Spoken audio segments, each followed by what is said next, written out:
Petroleum مصنوعات کی قیمتوں میں اضافہ لاہور ہائی کورٹ میں چیلنج کر دیا گیا۔ درخواست میں وفاقی حکومت اور اوگرا سمیت دیگر حکام کو فریق بنایا گیا ہے۔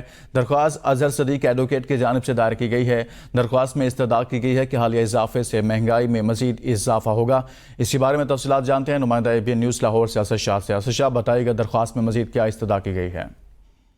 جی بالکل، میں آپ کو آگاہ کرتا چلوں کہ گزشتہ روز حکومت کی جانب سے پیٹرولنگ مصنوعات میں اضافہ کیا گیا، جس کے خلاف لاہور ہائی کورٹ پہ چیلنج کر دیا گیا اور درخواست دائر کر دی گئی ہے۔ میں آپ کو مزید بتاتا چاہوں کہ درخواست میں وفاقی حکومت، اوگرا سمیت دیگر حکام کو فریق بنایا گیا۔ درخواست اظہر صدیق ایڈوکیٹ کی جانب سے دائر کی گئی ہے۔ دنیا بھر میں پیٹرولنگ مصنوعات کی قیمتوں میں کمی آ رہی ہے، لیکن پاکستان میں پیٹرولنگ مصنوعات کی قیمتوں میں مزید اضافہ کر دیا گیا۔ درخواست میں یہ موقف اختیار کیا گیا۔